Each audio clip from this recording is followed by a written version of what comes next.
제가 젊을 때 산을 좋아해서 10대 때부터 한국에서 많은 산을 올랐었습니다.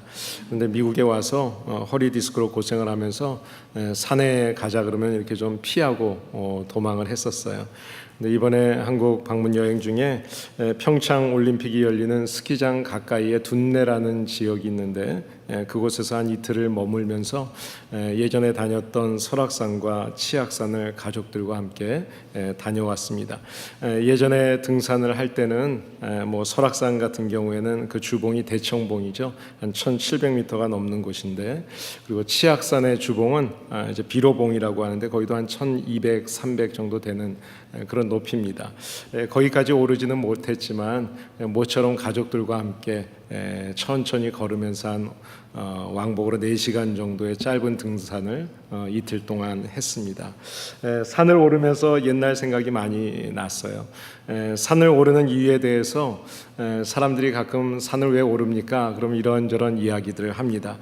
많은 분들이 요즘에는 예전에는 뭐 그렇게 많은 분들이 없었는데 가보니까 참 많은 분들이 더운 날씨에도 등산을 하시더라고요. 육체적으로 뭐 심폐기능이 향상이 된다든지 근육에 도움이 되고 또 정신 건강에 도움이 된다. 그래서 등산을 한다. 어떤 분들은 산이 거기에 있기 때문에 간다. 뭐 철학적인가요? 아니면 좀 너무 쉬운 얘기인가요? 또 어떤 분은 산이 나를 부르기 때문에 간다. 그런 분도 있고요. 또 어떤 분은 내려오기 위해서 산을 간다. 그런 이야기들을 합니다. 산이라고 하는 것은 다녀오면 인생에 많은 교훈을 주는 것 같다 하는 생각을 하게 됩니다. 이번에 산을 오르면서도 그런 생각을 많이 하게 됐습니다. 산을 오르게 되면 침묵을 배우게 됩니다. 이순신 장군이 임진왜란 전쟁 중에 썼던 난중일기가 있는데요. 거기에 정중여산이라는 이야기를 했었습니다. 조용하고 무겁기가 산과 같다는 그런 의미로 태산과 같이 침착하고 무겁게 행동해라. 이런 전쟁의 위기 상황에서 함부로 흔들리지 말고 그 태산 같은 그런 산에 대해서 이야기를 했습니다. 산을 이렇게 오르다 보면 많은 말을 할 수가 없어요. 숨이 차기도 하고. 그래서 산을 오르면서는 좀 조용히, 또 산이 적막하고 조용하잖아요. 그래서 침묵을 배우게 됩니다. 또 산에서는 조화롭다라는 그런 어떤 조화에 대한 진리를 이렇게 생각하게 됩니다. 산 속에 있는 모든 것들은 다 제자리에 있습니다. 인간의 행동에는 어떤 부조화와 이런 부자연스러운 그런 것들이 많이 있지만 산 속에는 거기 있어야 될 바위, 거기 있어야 될 나무, 또 생물, 또 그 길, 또 그런 계곡에 흐르는 또 물들, 돌멩이들 있어야 할 그 자리에서 자연스럽게 조화를 이루고 있는 모습을 보게 됩니다. 산을 걸으면서 어떤 질서의 정연함, 질서의 진리를 배우게도 됩니다. 또 산을 통해서 진실에 대한 것도 이렇게 생각하게 됩니다. 산속에 보면 모든 것이 소박하죠. 도시에 나오면 휘황찬란하고 많은 것이 순간순간 변해 있습니다. 그런데 산속에서는 모든 것이 단순하고 소박합니다. 꾸밈이 없고 가식이 없고 허례허식이 허영이 없는 있는 그대로의 모습. 인간처럼 속이지 않습니다. 거짓이 없습니다. 그저 진실이 있을 뿐입니다. 또 산을 오르게 되면 어떤 인간의 한계를 이렇게 많이 생각하게 됩니다. 자기의 분수를 모르고 함부로 내가 준비 없이 등산을 갔다가는 재난을 당하기에 쉽습니다. 내가 뭐 10대 때, 20대 때 등산하던 때와 50대, 60대 등산하는 때는 준비물이 많이 다르겠죠. 또 준비를 제대로 하고 가지 않으면 갑자기 폭우를 만나서 산사태를 만나서 또는 여러 가지 짙은 안개로 재난을 겪을 수도 있게 됩니다.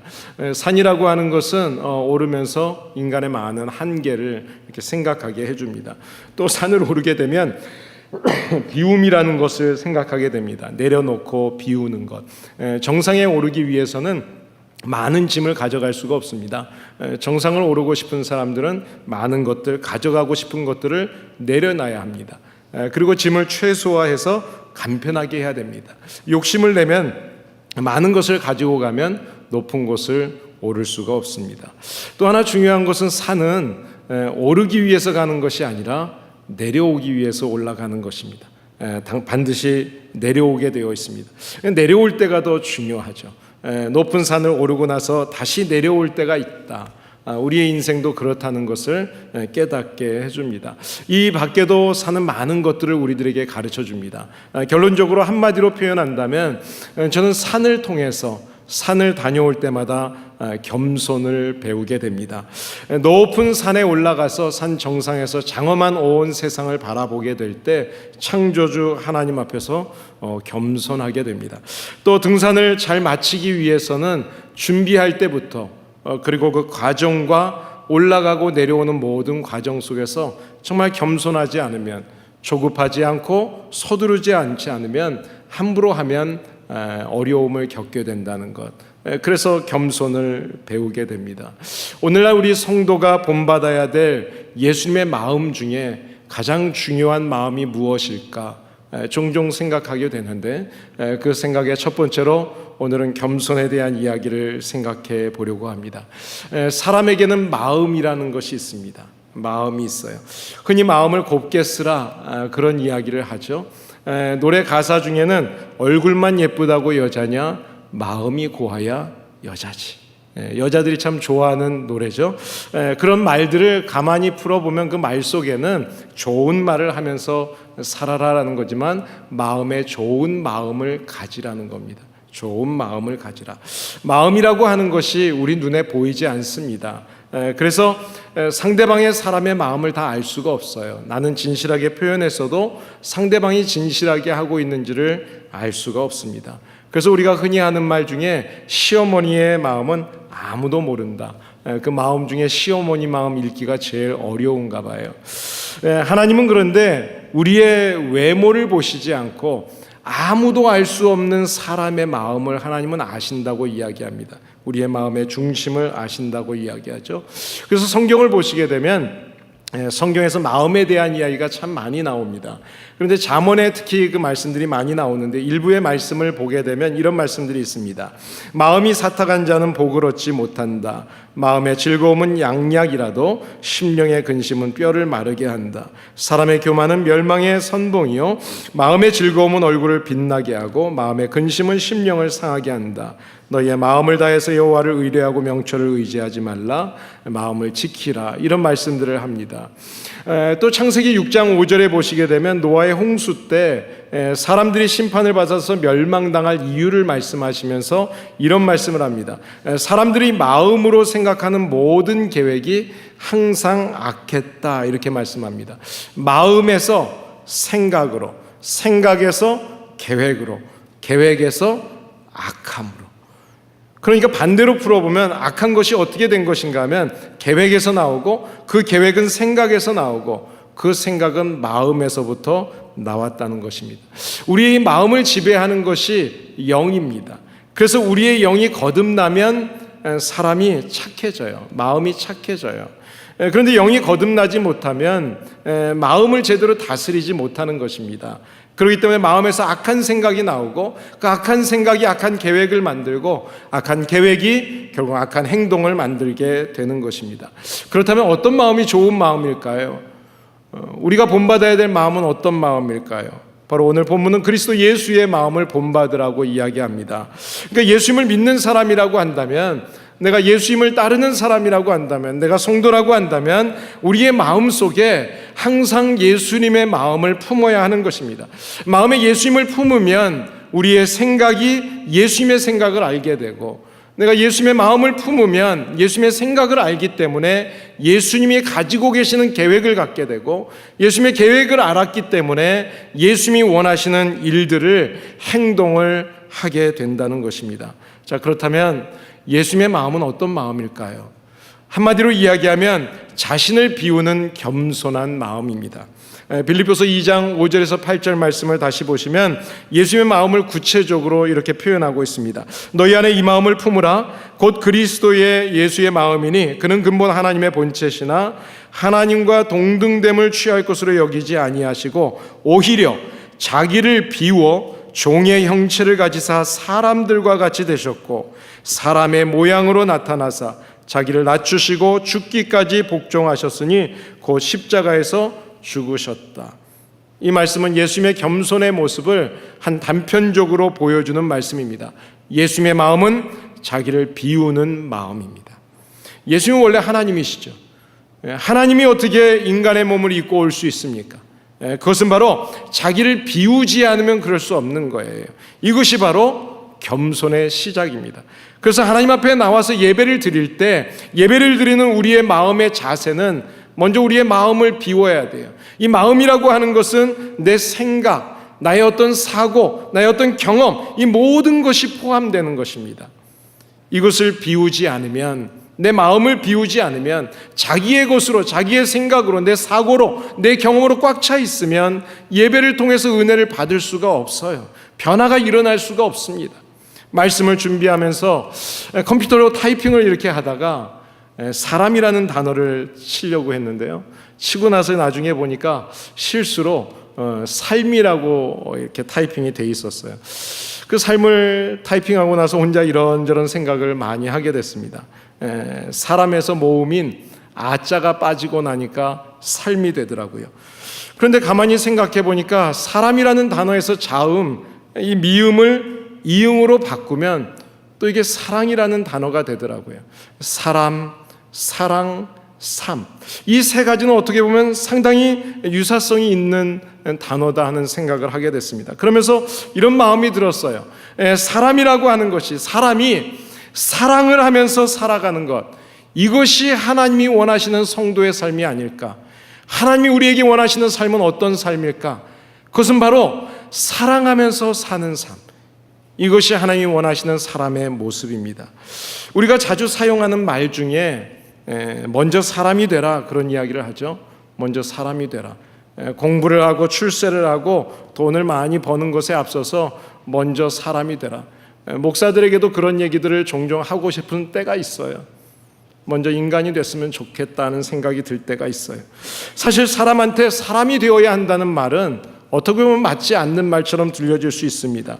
그런데 우리의 사회와 우리 교회의 모습들을 우리가 보게 된다면, 직면한 우리의 삶의 모습을 보게 된다면 가장 중요한 문제는 그것은 바로 사람의 문제입니다. 인간성의 문제입니다. 사람됨이라고 하는 것은 우리가 많은 지식이 있고 많은 것을 소유했고 내가 높은 지위에 올랐고 힘을 갖고 권력을 갖고 명예를 가졌고, 이것이 사람됨이 아닙니다. 사람됨이라고 하는 것은 인간 본질의 문제이고 인간 가치관의 문제이고 신앙의 문제인 것입니다. 그렇기 때문에 신앙생활이라고 하는 것은요, 결국은 사람이 사람 되려고 애쓰는 것이 신앙생활이에요. 진짜 하나님이 원하시는 사람의 모습이 되어지려고 노력하는 것, 그러니까 다른 말로 표현하면 내가 무엇을 위해서 사느냐는 가치관의 문제, 내가 어떻게 사느냐고 하는 인생관의 문제, 바로 이 문제입니다. 그런데 진정한 사람의 모습을 바로 예수 그리스도께서 우리에게 보여주셨습니다. 참된 사람의 모습, 참된 사람의 모습은 예수님을 통해서 발견하게 돼요. 예수님이야말로 진정한 사람다운 사람의 모습이었습니다. 예수님은 말씀이 사람이 되셔서, 하나님이 사람이 되셔서 우리 가운데 오셨습니다. 본래는 하나님이신데 몸소 사람이 되셔서 이 땅에 오셔서 참된 사람의 가치관, 참된 사랑의 인성, 그것이 무엇인지를, 참 사람의 모습을 주님이 보여주셨습니다. 예수님께서는 자기의 이름을 이야기하실 때마다 종종 이렇게 이야기하십니다. 인자가. 이 말은 사람의 아들이라는 이야기입니다. 신약 성경에서 인간이라는 말, 인자라는 말이 여러 번 나오는데 이 말을 쓸 때마다 다 모두가 예수님이 쓰신 말씀입니다. 스스로 자기를 이야기하시면서 나는 사람의 아들이다. 사람들은 예수님을 부를 때 하나님의 아들이라고 이야기해요. 그런데 예수님은 사람의 아들이라고 이야기해요. 정작 본인은 사람의 아들이다. 대부분의 많은 사람들은 높은 지위에 오르는 것을 좋아합니다. 나를 알아주기를 좋아합니다. 내가 영웅이 되기를 원합니다. 내가 위대한 사람이 되기를 원해요. 그렇게 불려지기를 원하죠. 그런데 예수님은 오히려 인간으로 사셨습니다. 확실한 인간의 모습으로 사셨어요. 예수님의 삶을 보시면 죄인과 세리와 친구가 되어주셨습니다. 3년을 따라다녔던 그 제자들, 그들의 면면을 보게 되면 그렇게 대단한 사람 없습니다. 별 볼 일 없고 무식했던 평범한 사람들입니다. 바로 예수님은 그들과 함께 하시면서 참된 겸손한 사람의 모습을 친히 보여주셨습니다. 여러분, 그런데 우리가 겸손을 이야기할 때 이 겸손하게 살자라는 이야기를 하지만 겸손이라는 것이 쉬운 것이 아닙니다. 저도 말씀을 전할 때마다 이 말씀을 내가 전해도 되나 하고 고민할 때가 참 많이 있어요. 썼던 타이핑했던 원고를 지워버릴 때가 많이 있습니다. 내가 이것을 지킬 수 있을까? 그런 마음을 많이 갖게 됩니다.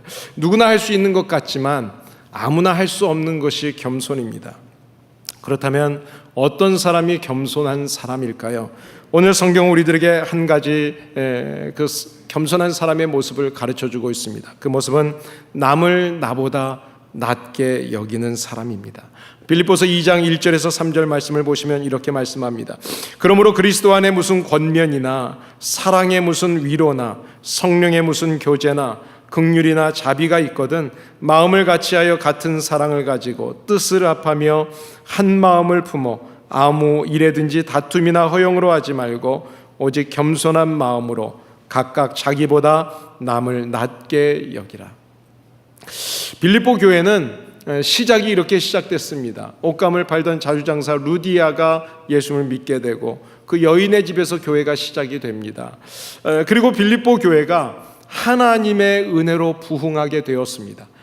그리고 성도들이 열심으로 복음을 전하는 가운데 그 숫자가 성장하게 되었습니다. 빌립보 교회는 여자의 주권이 그래서 강한 교회의 모습이었어요. 뒤에 가서 보시면 그 사실을 알 수 있는데 4장 2절에 보시게 되면 바울 사도가 이런 이야기를 합니다. 내가 유오디아와 순두개를 권하노니 같은 마음을 품으라. 마음이 나뉘어져 있었다는 것을 우리가 알 수 있죠. 유오디아라는 여인과 순두개라는 여인이 서로가 자기가 좀 낫다고 생각하는 거죠. 그래서 자기의 편을 만드는 겁니다. 그래서 좀처럼 마음이 합해지지 않는 거예요. 이 편에서 무엇을 하자 그러면 저 편에서는 아무 상관없이 무조건 안 된다고 하는 것이죠. 바로 그런 모습을 이야기하는 겁니다. 그러다 보니까 아무것도 되는 일이 없어요. 예배를 드렸는데도 교회에 왔다가 상처를 받고 돌아갑니다. 이런 사람들에게 이 상황 속에서 사도 바울이 그리스도 안에서 무슨 권면이 있거든 이렇게 말을 합니다. 이 말씀은 어떤 말인가 하면 너희가 모여서 되는 일이 아무것도 없고 만나기만 하면 헤어지면서 상처만 받는 이유가 어디에 있느냐, 그것은 너희들이 그리스도의 마음으로 서로 권면해 받느냐 그 이야기하는 거예요. 모였다 하면 싸움만 하고 헤어지니까 모였다 하면 믿음의 손해를 받게 되는 거예요. 어떤 상황에서 만약에 너희들이 이런 상황 속에서 믿음의 손해를 받고 있는 그런 사람들을 정말 주님의 말씀으로 위로해주고 그런 위로를 받는 사람이 있었느냐, 만약에 사랑의 위로가 있었고 사랑의 권면이 있었다면 너희들은 벌써 하나가 됐어야 된다. 그것을 이야기하는 것입니다. 그리고 이어서 성령의 무슨 교제가 있었거든 그런 표현을 합니다. 이 표현은 어떤 말인가 하면 성도의 교제라고 하는 것은 성령 안에서의 교제를 이야기하는 겁니다. 그러니까 성도의 교제라고 하는 것은 영적인 교제예요. 세상에서 만나는 그런 교제가 아니에요. 어떤 분들은 교회에 나오는데 목적이 친구를 만나고 이웃을 만나고 운동하기 위해서 만나는 사람들이 있어요. 근데 교회에 오는 먼저의 목적은 하나님을 먼저 만나는 거예요. 영적으로 하나님 앞에 예배를 드리는 거예요. 그 이후에 내가 운동도 하고 교제도 하고 음식을 나누는 교제가 이어지는 겁니다. 하나님과의 영적인 교제가 없는데 사람의 교제만 먼저 앞서 있다면 그것은 교회의 모습이 아닌 것입니다. 우리가 영적인 교제라고 하는 것은 이런 거예요. 교회에서 만났어요. 집사님 오랜만입니다. 한 주간 잘 지내셨어요? 반갑습니다. 집사님 지난 주간에 몸이 많이 아프셨다 그랬는데 어떻게 지내셨어요? 건강은 좀 어떻습니까? 제가 집사님 위해서 기도했습니다. 그래 집사님 가정의 자녀들은 좀 어때요? 서로 지난 한 주간의 삶을 이야기하는 거죠. 그리고 기도의 이야기를 나누는 거예요. 이것이 바로 영적인 교제입니다. 그런데 주일날 예배 드리고 식사 마치고 커피 마시고 뭐 어디 나가서 운동하면서 그저 모여가지고 남의 흉이나 보고 비난한다면 그것은 성도의 교제가 아니에요. 오늘 계속해서 긍휼이나 자비가 있거든 이라는 말을 합니다. 나에게 무슨 동정심이나 또는 사랑의 나눔이 있었느냐는 거예요. 우리 교회 안에 어려움을 겪고 있는 사람들이 있어요. 나보다 어려움을 겪고 있는 사람들이 있어요. 그런 사람들에서 얼마나 관심을 가졌느냐 그 말이에요.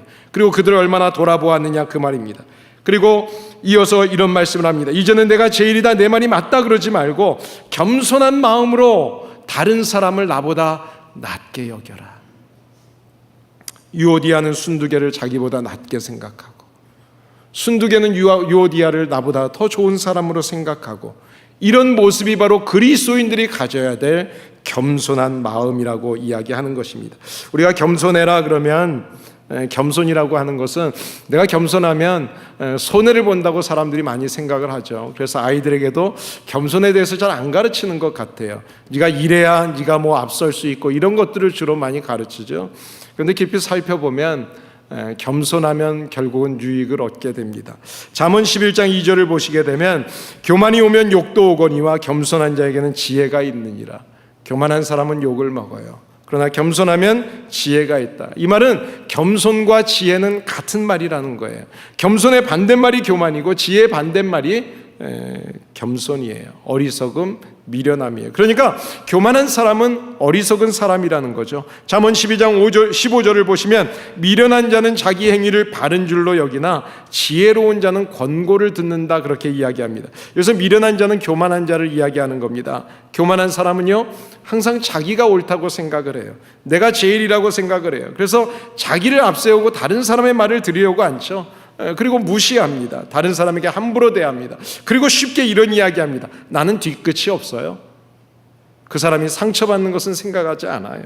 하나님은 이런 사람들을 대적해버리겠다고 말씀하세요. 그런데 겸손한 사람들에게 대해서는 주님이 다르게 말씀합니다.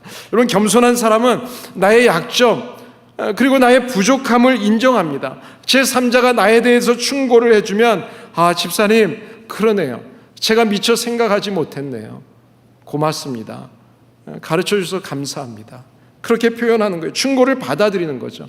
그렇기 때문에 야고보서 4장 6절에 보시면 하나님은 교만한 자를 물리치시고 겸손한 자에게는 은혜를 주신다, 그렇게 말씀합니다. 지난 주간에 우리가 새벽에 묵상했던 예레미야서 1장에 보시면 하나님께서 예레미야를 선지자로 세워주시겠다고 말씀했어요. 그런데 선지자로, 그 지도자로 세워주려고 하는데 그 하나님 앞에서 예레미야가 이야기합니다. 하나님, 나는 아이와 같습니다. 내가 말주변도 없고요, 내가 그런 일을 감당할 수 없어요. 겸손하게 하나님 앞에 이야기합니다. 그때 하나님께서 그 겸손함을 보시고 그를 데려가세요. 그에게 찾아가서 하나님이 말씀하십니다. 손을 잡으셔서 그 입이 내가 어린아이와 같다고 하는 그 입에, 그 손을 가져다가 하나님의 입에 대고 하나님이 말씀하십니다. 내 말을 내 입에 주겠다. 하나님은 교만한 사람을 쓰지 않으세요. 하나님은 겸손한 사람을 찾으십니다. 그리고 겸손한 사람에게 능력을 주시고 은혜를 주시고 힘을 주셔서 그를 높이셔서 그를 사용하십니다. 하나님의 은혜를 받으려면, 하나님 앞에 쓰임 받으려면 먼저 겸손하시기를 바랍니다. 어거스틴이라는 분이, 하루는 제자들이 어거스틴에게 찾아와서 선생님, 훌륭한 크리스찬, 좋은 크리스찬이 되려면 어떻게 해야 되나요? 그 비결이 뭔가요? 라고 질문을 했다고 합니다. 그때 어거스틴이 그 비결을 이야기하면서 겸손해야 된다, 겸손하면 된다, 그 한마디를 해줬어요. 그랬더니 다시 또 묻습니다. 선생님, 그럼 두 번째 비결은 뭔가요? 그랬더니 그것도 겸손이다. 다시 세 번째 물어봅니다. 좋은 크리스찬이 되는 그런 비결이, 세 번째 비결은 뭔가요? 여러분, 답이 뭘 것 같아요? 모르시겠어요? 겸손이다. 겸손이다. 사랑하는 여러분, 신앙과 겸손은 별개가 아닙니다. 신앙과 겸손은 항상 같은 거예요. 훌륭한 성도, 성도다운 성도의 모습 속에는 겸손함이 있어요. 반드시 겸손함이 있어요. 겸손하지 않고는 진정한 예수님의 제자가 될 수 없는 거예요. 왜냐하면 예수님은 겸손한 분이기 때문에. 마태복음 11장 29절에서 예수님이 나에 대해서 이야기합니다. 예수님에 대해서 이야기해요. 나는 마음이 온유하고 겸손하니, 나는 마음이 온유하고 겸손하니 나의 멍에를 보고 나를 배워라. 여러분, 예수님이 가신 길은 십자가의 길이에요. 고난의 길이에요. 그 고난의 길을 가는 동안에 가장 중요한 덕목이 무엇이냐? 그것은 온유와 겸손이라는 거예요. 온유와 겸손이 없으면 주님의 십자가를 맬 수가 없다는 것입니다. 그래서 주님은 나에게서 온유와 겸손을 배우라고 말씀합니다. 우리가 교회에서나 직장에서나 가정에서 항상 겸손한 마음을 가지시기 바랍니다. 할 수만 있으면 양보하시고, 할 수만 있으면 나보다 상대방을 낮게 봐주시고, 서로가 그런 마음을 가져주시면 서로가 잘 되는 거예요. 바로 이것이 예수님의 겸손의 마음입니다.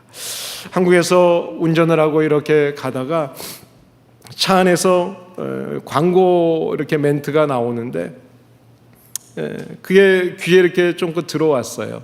누구누구 덕분에 어떤 무슨 광고인데 내용은 잘 기억이 안 나는데 그 덕분에라는 단어가 이렇게 들려왔어요. 집에서 이렇게 오늘 이제 설교를 미리 준비하려고 이렇게 말씀을 묵상하는 중에 덕분에라는 단어와 때문에라는 단어가 갑자기 이렇게 두 가지 단어가 생각이 났습니다. 여러분, 때문에와 덕분에는 비슷한 유사어입니다. 그런데 때문에라는 단어는요, 긍정적으로도 쓰일 수 있고 부정적으로도 쓰일 수 있는 단어입니다. 그런데 덕분에라는 단어는 항상 긍정적으로 쓰여지는 단어입니다. 내가 당신 때문에, 보통 우리가 이야기할 때 불평을 이야기할 때 누구 때문에라고 이야기를 하죠. 그렇게 되면 결국은 다툼이 있어요. 그리고 불행해집니다. 그런데 당신 덕분에, 이 덕분에라는 표현을 쓰게 되면 위로가 있고 감사가 있고 행복해집니다. 저는 이번에 한국에 방문하는 동안에 저희 아버님 덕분에 승용차를 좀 빌려줘서 제가 아내와 가고 싶은 이곳저곳을 좀 다닐 수 있었습니다. 주변에 또 가족들이 오랜만에 나와서 또 함께 지내는데 누님들이 또 우리 형제들이 이렇게 여러 가지로 도움을 주셔서 또 목회에 필요한 것도 좀 노트북도 사게 해주시고 이것저것 여러 가지 도움을 주셨습니다. 그 덕분에 마음에 또 위로를 받고 평안을 얻고 또 감사를 갖게 되었습니다. 독생자를 보내주신 하나님 덕분에 우리가 하나님의 자녀가 됐습니다.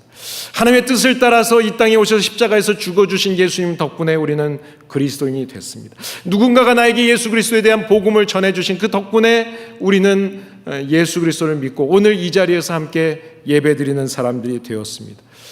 우리의 입술 속에서 당신 덕분에, 여보 당신 덕분에, 아들아 딸아 부모님 당신 덕분에, 너희들 덕분에, 우리가 이런 표현이 좀 많이 있었으면 좋겠습니다. 이 시간에 한번 연습해 볼까요? 옆에 있는 분들에게 집사님 당신 덕분에 행복합니다 한번 인사하시겠습니다. 여러분 하시고 싶은 만큼 보시면서 한번 인사해 보세요. 당신 덕분에 행복합니다.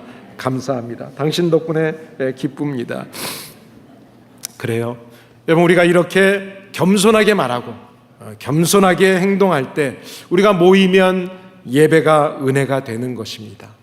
그리고 우리가 흩어지고 돌아가면서 다시 그 예배가 그리워지는 거예요. 우리가 성도들과 만나서 정말 집사님 덕분에 참 감사했어요. 그 이야기하고 헤어지면 다시 또 그 집사님을 또 보고 싶어지는 거죠.